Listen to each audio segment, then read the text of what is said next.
എല്ലാവർക്കും ഇന്ന് എൻ്റെ പുതിയ വീഡിയോയിലേക്ക് സ്വാഗതം. ഇന്ന് ഞാനിവിടെ തയ്യാറാക്കാൻ പോകുന്ന ചെറിയ കുഞ്ഞുമത്തി പീര വറ്റിക്കുകയാണ്.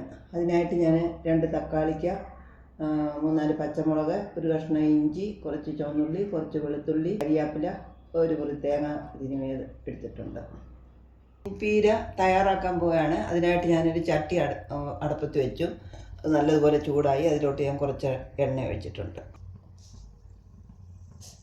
ഉലുവായിട്ടൊക്കെ നല്ലതുപോലെ മൂത്ത് വന്നിട്ടുണ്ട്. അതിലേക്ക് ഞാൻ അല്പം കടുകും കൂടി ഇട്ട് കൊടുക്കുന്നു.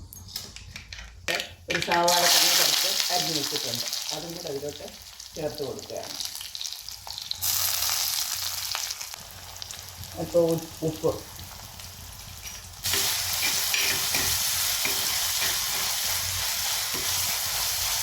സവാളയും ചെറിയുള്ളിയും വെളുത്തുള്ളിയും എല്ലാം ഇഞ്ചി എല്ലാം കൂടെ നല്ലതുപോലെ ചതച്ച് ചേർത്താലും മതി. വഴറ്റി ഇടുമ്പോൾ നമുക്ക് അതിൻ്റേതായ ഒരു സ്വാദം കിട്ടും. ഞാനിതിലേക്ക് 2 തക്കാളിയും കൂടെ കനം കുറച്ച് അരിഞ്ഞ് ഇട്ട് കൊടുക്കുന്നുണ്ട്.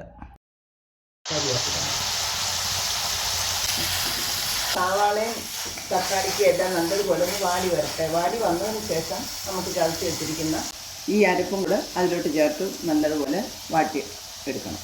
അരിഞ്ഞ് വെച്ചിരിക്കുന്ന പച്ചമുളകും കൂടെ ഇതിലോട്ട് ചേർക്കുകയാണ്.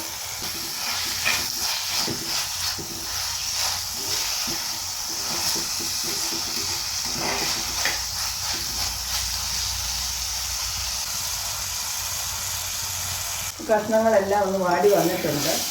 ഞാൻ ഇനി അതിലേക്ക് ഈ ചതച്ച് വെച്ചിരിക്കുന്ന തേങ്ങാപ്പീരയും കൂടെ ചേർക്കുകയാണ്.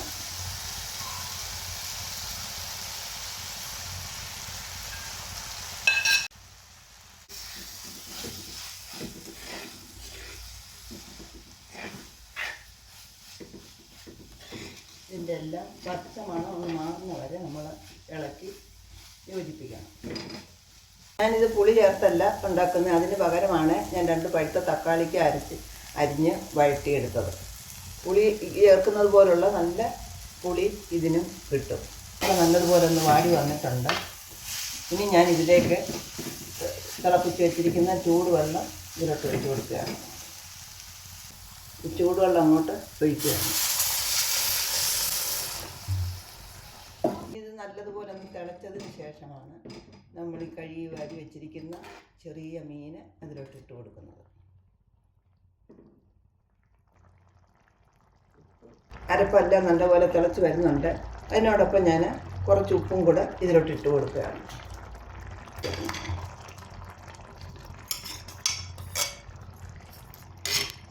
ചെറിയ മത്തിയിലോട്ട് ഈ മസാല എല്ലാം ഒന്ന് ചേർത്ത് വെക്കുകയാണ്. ഇതെല്ലാം ഒന്ന് പിടിച്ച് വരട്ടെ. ചെറിയ തീയിലിരുന്ന് വേണം ഇത് വറ്റി വരാൻ. ഒന്ന് അടച്ചു വെക്കുകയാണ്. ചെറിയ തീയിൽ ഇട്ട് വെച്ച് ഒരു 10 മിനിറ്റ് കഴിയുമ്പോൾ നമുക്ക് തുറന്ന് നോക്കാം.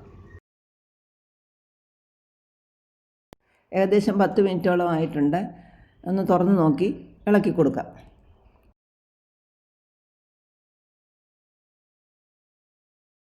വറ്റിയിട്ടില്ല. നല്ലതുപോലെ ഒന്ന് ഇളക്കി ഒന്നുകൂടെ വച്ചിട്ട് ഒന്ന് വറ്റി വരട്ടെ. ഒന്നുകൂടെ അടച്ചു വെക്കാം.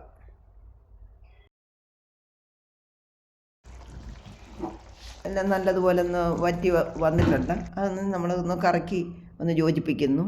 എന്നിട്ട് അതിലേക്ക് നമ്മൾ കുറച്ച് കരിയാപ്പിലയും കൂടി ഇട്ട് കൊടുക്കുന്നുണ്ട്. അങ്ങനെ നമ്മുടെ പീര വറ്റിച്ചത് റെഡി ആയിട്ടുണ്ട്. ഇത് എല്ലാവരും ഒന്ന് ട്രൈ ചെയ്ത് നോക്കി അതിൻ്റെ അഭിപ്രായം പറയുകയും ചെയ്യണം.